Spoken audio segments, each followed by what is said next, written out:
तस्वीरें हम आप तक पहुंचा रहे हैं। मतुआ समुदाय के उस मंदिर में प्रधानमंत्री नरेंद्र मोदी पहुंचे हैं, जहां हरिचंद ठाकुर की बर्थ प्लेस माना जाता है, जो सबसे बड़ा ये कहूं कि गढ़ माना जाता है मतुआ के लिए और आस्था का केंद्र माना जाता है। वहां प्रधानमंत्री नरेंद्र मोदी पहुंचे क्योंकि यहीं पर उन्होंने एकजुटता का संदेश दिया था मतुआ समुदाय को। वो समुदाय जो बंगाल में एक निर्णायक स्थिति में है कि वो किसकी तरफ झुकेगा। और अभी अगर आप देखें तो सबसे ज्यादा अगर किसी की तरफ झुकाव मतुआ का लग रहा है आफ्टर जनरल इलेक्शन 2019 के लोकसभा चुनावों की बात कर रही हूं, क्योंकि उसमें 18 सीटों पर लाने के लिए बीजेपी को मतुआ ने उनका हाथ पकड़ा था। तो इसीलिए माना जा रहा है कि ये वोट बैंक बहुत कमाल कर सकता है। इसीलिए चाहे वो नागरिकता का इश्यू हो, चाहे उनको सिटीजनशिप दिलाने के साथ साथ और उम्मीदें बांधने का इश्यू हो, ये पूरी तरह से बीजेपी के एजेंडा में रहा है। लेकिन इस वक्त जो तस्वीरें आप देख रहे हैं ये मतुआ समुदाय के उस मंदिर की है जहां हरिचंद ठाकुर को भगवान माना जाता है। देखिए, जो पंडित है उन्होंने भी प्रधानमंत्री से बात की है और प्रधानमंत्री नरेंद्र मोदी वहां से निकले हैं। इससे ठीक पहले प्रधानमंत्री तुंगधारा में ही थे।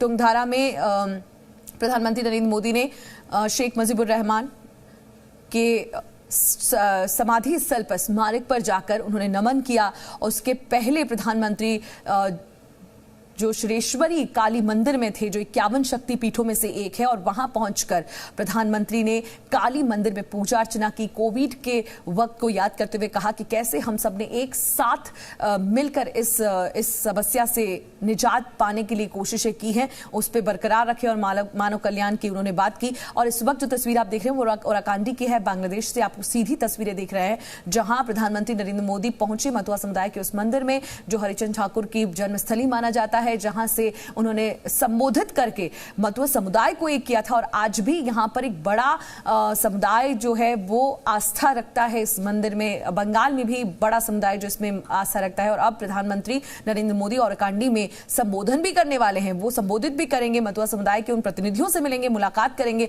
क्योंकि कल से प्रधानमंत्री का जब ये दौरा शुरू हुआ तब से ही दोनों देशों के सांस्कृतिक और जो कल्चरली जो मेल मिलाप की तस्वीरें हैं वो बहुत सामने आई। दोनों ही देशों के रिश्ते और मजबूत हो इसकी कोशिश करते तस्वीरें सामने आई, जहां शेख हसीना ने खुद प्रोटोकॉल तोड़ा प्रधानमंत्री को जब वो रिसीव करने पहुंची। तो बहुत सारी ऐसी तस्वीरें थी जो हर बार नहीं देखी जाती। लेकिन प्रधानमंत्री नरेंद्र मोदी, उनका एक पर्सनैलिटी है, उनका बॉडी लैंग्वेज कुछ ऐसा होता है कि वो बहुत आत्मविश्वासी भी दिखते हैं और सबसे ज्यादा वो कनेक्ट करना नहीं भूलते।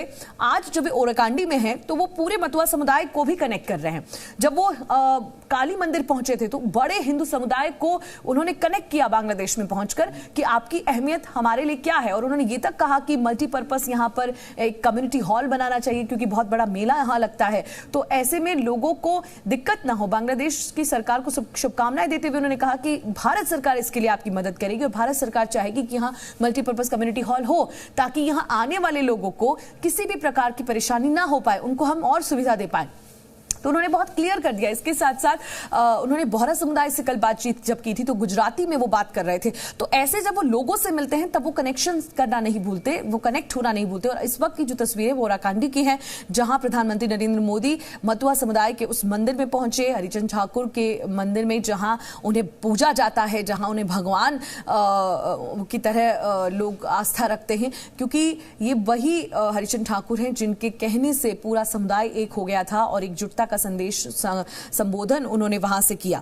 तो अब से कुछ देर में प्रधानमंत्री नरेंद्र मोदी जो हैं वो यहां से निकलकर ओराकांडी में ही मतुआ समुदाय के प्रतिनिधियों से मुलाकात करने का उनका कार्यक्रम है, उनको संबोधित भी करेंगे। देखना यह होगा कि आज वो मतुआ समुदाय के लोगों से जब मिलेंगे, उनके प्रतिनिधियों से जब मिलेंगे, तो उनका क्या किस तरह का उनका संबोधन रहता है। क्योंकि जब वे जोरेश्वरी मंदिर से निकले तो उन्होंने साफ कहा कि कोविड में जिस तरह की लड़ाई हमने लड़ी वो काबिले तारीफ है, लेकिन बांग्लादेश के साथ हमारी शुभकामनाएं जुड़ी हुई हैं। बांग्लादेश की सरकार ने जिस तरह का सत्कार किया उसके लिए उन्होंने धन्यवाद दिया। और इसके साथ साथ उन्होंने अपनी बात रखते हुए कहा कि हम यहाँ पर मल्टीपर्पज कम्युनिटी हॉल बनाएंगे ताकि लोगों को हम फैसिलिटेट कर पाए।